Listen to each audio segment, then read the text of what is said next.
Ah, yes, Gen Z, a generation that spent a long time trying to define itself against the millennials, and I think we did a pretty damn good job of that. Millennials got to be known as the me generation, whereas we're the insane, internet-addicted doomers unable to justify our reason for existence. Why am I here, Dad? Because I love— Tell me why I'm here! Besides posting YouTube videos and commiserating with memes. Well, it wouldn't be unfair to say that millennials don't suffer from the same mental health issues that Gen Z does. Many of their helicopter boomer parents were off helping them develop themselves in nearly every aspect of their lives. There was a lesser-known, younger cohort of parents encouraging their Gen Z kids to foster their own sense of independence while they were off listening to a Nirvana record, smoking weed, and professing about how great the 90s were for people in their 20s. In hindsight, at least. Mom? What's that smell? Oh, honey, this is special tobacco. It has a different flavor. Go to your room now.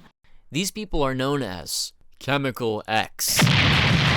I mean, Generation X. Generation X is often known as the forgotten generation. Now, just to remind you that generational lines vary greatly from country to country, but they are defined as the aggregate of all people born over roughly the span of one phase of life, who all share a common location in history, and hence a common collective persona. And if you personally feel attacked for the language I use in this video, so do I, because this channel sucks and you should stop watching. I'm well aware that most groups of people are honorable and deserving of decency. It's just that the word generation is helpful in constituting and defining the collective experiences that a particular group of people feels in a defined historical period. Number 1, young Gen X. So who are these funny older people who raised most of Gen Z?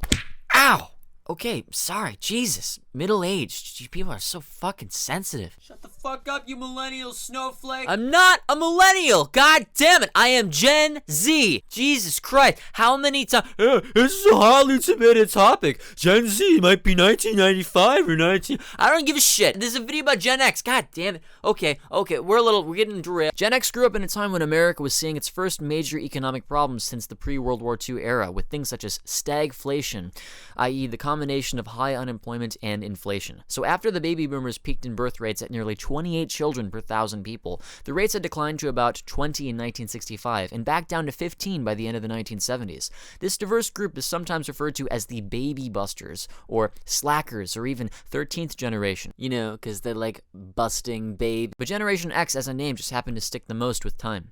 So as a unifying childhood experience, 40% of the people born into this generation come from a family where a divorce occurred, as opposed to only 11% of baby boomers. These experiences have resulted in a common attitude, and that is cynicism.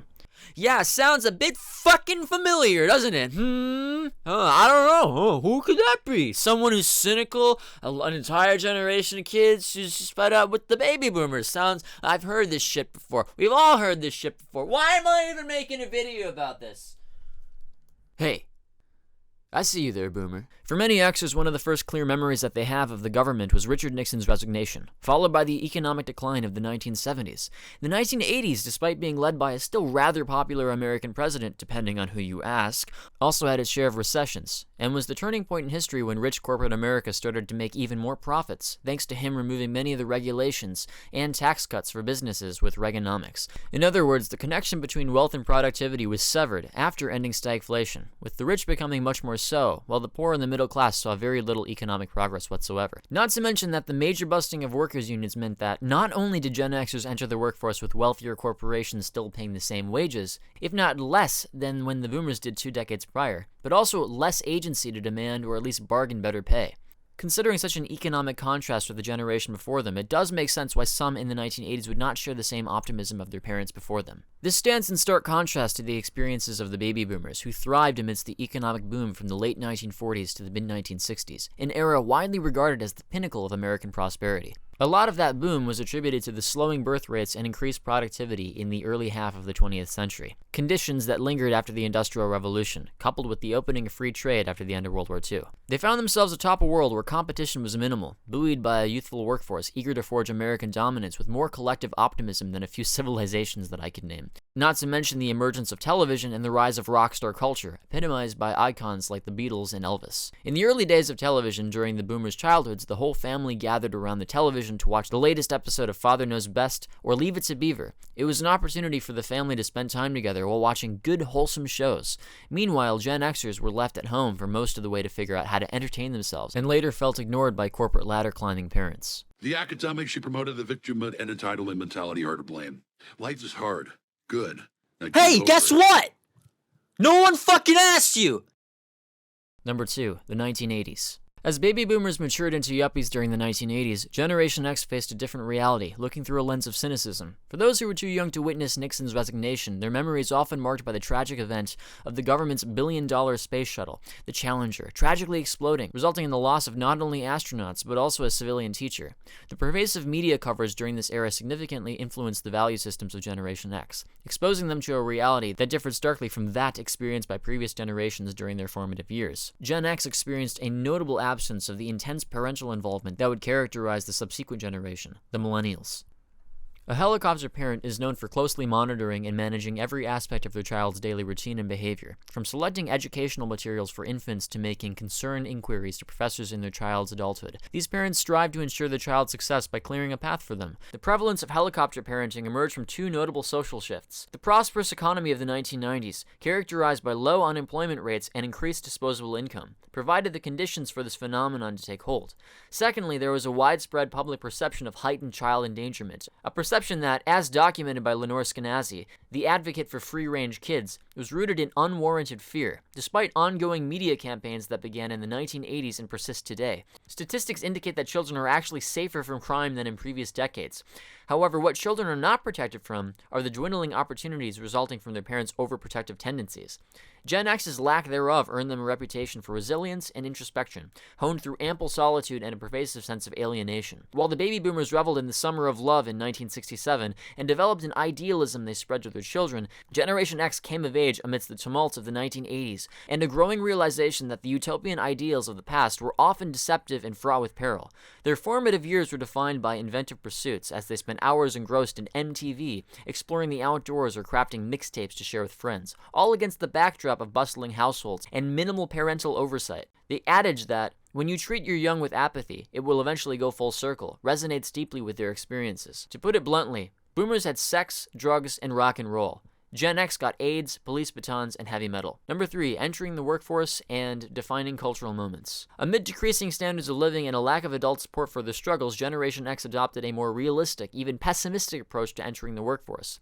Consider the music that defines each generation since the boomers. It's a common observation that many boomers gravitate towards classic bands like the Beatles or Rolling Stones. For Generation X, the musical landscape was characterized by grunge icons like Nirvana, Pearl Jam, Soundgarden, and Alice in Chains, among others. While young boomers were singing along to more idealistic fantasy songs like I Am the Walrus, Gen X had Nirvana, Rage Against the Machine, and Metallica. The sheer abundance of quality musical acts from that era is quite remarkable, and as we transition towards the late 1990s and into the 2000s, rock music retained its popularity, but there was a noticeable decline in the level of angst present in mainstream music compared to a decade earlier. I believe a common theme among millennials is that they were raised by parents who constantly encouraged them to pursue their dreams without limitations. As a result, they placed a greater emphasis on engaging with their children, fostering their interests, and providing enriching experiences. Boomers, having enjoyed relative prosperity in their upbringing, sought an even better future for their children, resulting in a more comfortable lifestyle. And this shift in upbringing is reflected in the music.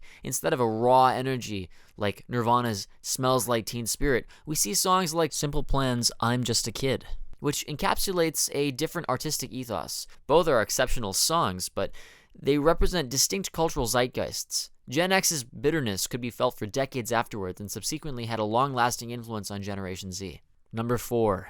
The influence on Gen Z. Generation X parents, influenced by their own experiences of independence and self-reliance, tended to adopt a more hands-off approach to parenting compared to the more involved style often associated with the baby boomers. This approach may have encouraged greater autonomy and even self-sufficiency in Generation Z, but our generation seems so much more unhinged, partially because we were raised by the first witnesses of the boomer takeover. I remember the overall message from older people in my parents' age bracket was not, hey kid, just work hard, you can be whatever you want, but more like, in all likelihood you're screwed. But I'll love you anyway, just do what makes you happy. As a Zoomer myself, I have a few observations. Now, this might not be entirely true, but it seems that millennials had the advantage of growing up in a world before 9/11. The 1990s are often remembered as a positive decade, marked by the fall of the Soviet Union and a pervasive sense of American hegemony. This era likely imbued their youth with optimism, as most negative events occurred after they had already developed consciousness. It's sad to admit, but one of my earliest memories involves being at my dad's workplace as a toddler, surrounded by him and his coworkers freaking out about the Twin Towers. Now, I can't remember everything clearly. However, there was a video being played on one of the monitors showing the second plane hit the South Tower, and I just remember that as one of the biggest events of my childhood. I had just turned 3.5 at the time, so, can you imagine? While many people even just a few years older than me reminisce about a supposedly better past, I never experienced America before that. Occasionally, when I watch old 90s movies like Home Alone, Good Will Hunting, or Pulp Fiction, I catch glimpses of what it might have been like to live in a pop culture golden era. But for the most part, my awareness was shaped by terrorism, the Iraq War, and the growing political division between the Democrat and Republican parties in America. There were highlights and all. I'm just saying that the consensus seems to be there was a shift after 2001. Millennials witnessed the tail end of an era when it was still fashionable to be American amidst a relatively stable economy. This viewpoint has been shared with me by many of my friends, though it's open to interpretation. And this wasn't helped by us being raised by the generation the boomers supposedly ignored, not raised. By the time I turned 11, the Great Recession had already hit, and my parents couldn't stop talking about how tight money was. It felt like it was all over the news for years, and even as a kid, I was worried about the economy, despite knowing piss all about it. There was never a time in my youth when I could ask about the state of our country and receive a positive response, because it always felt like we were either worried about the war in the Middle East or the rise in cost of living. And while I can't attribute all of this to one thing, Gen X's cynicism towards those in power was evident.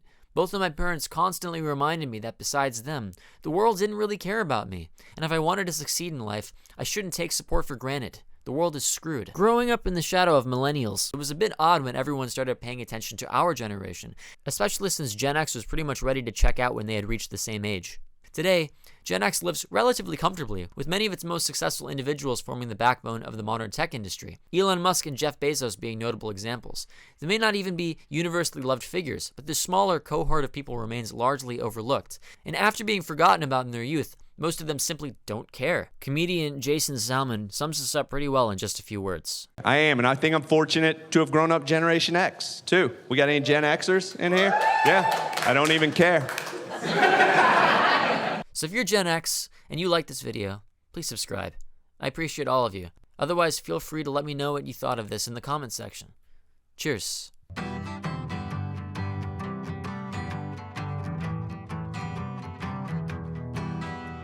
He's gone.